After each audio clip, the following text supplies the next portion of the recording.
moi. Oui. Et au moment de faire les papiers pour l'enfant, oui. J'ai demandé à mon copain d'aller faire les papiers et là, il s'est rendu compte que l'enfant ne portait pas mon nom. L'enfant portait le nom de qui? J'ai une sœur qui vient d'arriver du pays. Elle a un certain âge. Donc, j'ai 39 ans, elle a 10 ans de plus que moi. Que le moyen le plus simple pour elle de se régulariser, c'est qu'elle accouche en fait. Et vu son âge, c'est un peu compliqué. Donc, tout au long de la grossesse, j'ai porté l'identité de ma sœur. Oui. Quand on a fait la déclaration anticipée, parce que je me disais qu'au moment de l'accouchement, mon copain, c'est quelqu'un qui se déplace beaucoup. On ne vit pas ensemble, donc chacun est chez soi. C'est quelqu'un qui se déplace beaucoup. Donc, on avait fait la déclaration anticipée et c'est moi qui avais rempli le tout. Et mon copain, c'est pas quelqu'un de très... Il n'est pas très regardant. Tu peux lui dire que la terre est carrée, il va dire bébé, t'arrives. Ok. Donc, quand on a fait la déclaration, j'ai pris le document et tout. Et quand j'ai accouché, il n'était pas sur place. Il était en déplacement. Ok. Donc, quand les agents de l'état civil sont arrivés, j'ai donné la déclaration anticipée que j'avais donnée. Donc, en sachant que ma soeur a le même nom que moi, on se ressemble quasiment. Donc, il n'a pas cherché à aller voir plus loin, en fait. Et là, au moment de faire les papiers de l'enfant, parce que les papiers de l'enfant, pour que ma soeur elle soit régularisée, donc il a été demandé l'acte de naissance. Et là, il a vu qu'il n'y avait pas mon nom sur l'acte de naissance. Donc, il m'a demandé des explications, bien évidemment. Après, j'ai beau lui faire comprendre que ça ne change rien, il reste toujours le père du bébé et que ma soeur n'était pas une inconnue. Si je lui avais demandé de vive voix, comme c'est quelqu'un d'un un peu carré, ça n'allait pas... Il n'allait pas accepter, en fait. Hey! La régularisation de ça. Depuis qu'il l'a su, ça fait 1 mois, je ne le vois pas. Il ne vient pas voir le bébé. Je l'appelle, des fois il répond, des fois il me répond des heures après, voire même le lendemain. Et ça me... Je veux pas qu'il... Je veux qu'il revienne, ma coach, je fais comme... Tu l'aimes vraiment? Oui, bien sûr. Bien sûr. Pourquoi tu lui en as pas parlé? Pourquoi tu n'as pas été vrai au nom de l'amour? Voilà. Tu aurais aimé qu'il te fasse ça? Tu sais ce que c'est qu'aimer quelqu'un? Bah oui. Apparemment pas. Ah oui? Puisque tu as fait les choses Tu sais ce qu'il derrière le ressent, ce dos. monsieur? Derrière le dos de ton mari. Un peu de trahison, peut-être. Un peu? Un grand trahison, oui. Je pense. Tu sais comment on appelle ce que tu as fait là? La trahison. Tu as trahi ton homme. Comment on appelle ce que tu as fait? Ça a un nom. La trahison. On a trafic de Je ne parle pas en termes juridiques ni administratifs. Ce que tu as fait à cet homme-là. Trahison. C'est ça, je dis, non, ma coach, trahison, non? Ah, oui. La trahison est dans l'amour. Non. Le vrai amour, on doit parler. Pour le blesser aujourd'hui. C'est pour le guérir. Tu voulais arranger ma soeur. Ok, et tu as voulu faire quoi de... Le vrai amour, c'est de dialoguer ensemble. Tu ne peux pas faire un enfant avec ton homme parce que ton homme voyage. Toi, tu prends ton nom.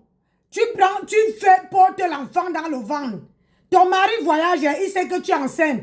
Mais, quand il faut aller faire l'acte de naissance, hein, tu remplis les formulaires, mais tu mets le nom de ta soeur. Parce que ta soeur a 10 ans plus que toi. Pour qu'elle doit se régulariser en Europe. Quelle trahison! Derrière le dos de comment on appelle ça? De ton mari. Ma coach, ça ne change rien, il reste toujours le cas du bébé. Ça change beaucoup. Je crois que tu n'as toujours pas compris les différentes dimensions de ce que tu viens.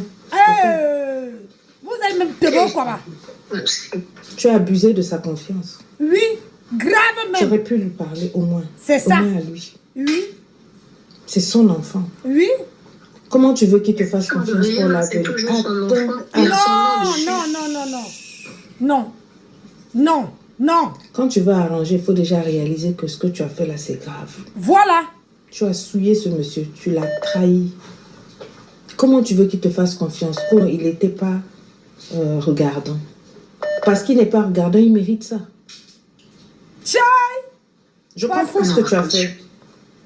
Je comprends, je sais comment on fonctionne, nous, en termes de papier. Mais la moindre des choses, tu pouvais lui en parler. Tu pouvais en parler à ton mari? Pourquoi tu lui en as pas parlé? Parce que tu dis la vérité. Je pensais qu'il n'allait pas accepter. Voilà. Et s'il n'allait pas accepter, pourquoi est-ce que tu l'as fait? Voilà. Parce que tu dis que vous vous aimez. Tu ne peux pas aimer un homme. Ce sont des choses comme ça que l'on fait, que l'on sème. On détruit. Ce sont les choses comme ça. Quand tu fais les choses derrière le dos de ton mari, le jour qu'il est au courant, tout ce que vous avez conçu ensemble, ça part en cacahuète. Autant de dire à ton mari ce que tu as fait. Tu ne peux pas faire que ton mari te met tu as l'enfant. L'enfant que tu portes sur l'enfant de ton mari. Et parce que ton mari, comment on appelle ça, il n'est pas regardant.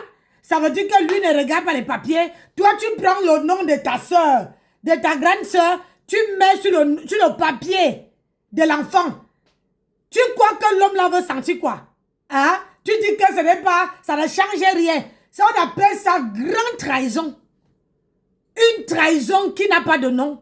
Et puis jamais l'homme ne peut pas te faire confiance. C'est comme ça que vous perdez vos maris, la confiance de vos hommes. Après, vous venez pleurer. Quand les gars s'en vont, ils font autre chose, on se plaint. Oui, il a fait ceci, il a fait, c'est pas normal. Tu savais, mais tu as quand même fait. Donc tu lui as manqué le respect. Tu l'as trahi. Tu dis quoi? J'ai pas nié que je savais. On n'a pas dit que tu n'as pas nié. On n'a pas dit que tu n'as pas nié. On parle de ce que tu as fait. Ah oui. Il est blessé. Il est trahi. Parce qu'il te mettait en haute estime. Il avait confiance en toi. Aujourd'hui, tu as bafoué cette confiance. Tu as trahi sa confiance. Ah oui. Son monde s'effondre et c'est la mère de son enfant qui fait ça. Tu sais ce que ça veut dire? Est-ce que tu le comprends au moins? Est-ce que ce genre de femme-là comprend? Avec le recul, j'ai compris. Voilà. Recule encore.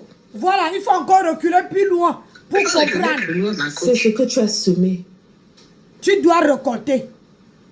Ce que tu as semé, tu vas moissonner. C'est ça. Voilà la moisson. Tu es blessé, tu es brisé. Et il a raison. Il est trahi. Tu peux même pas lui demander quoi que ce soit pour le moment. Il faut que ça passe. Comment ça va passer? Bon.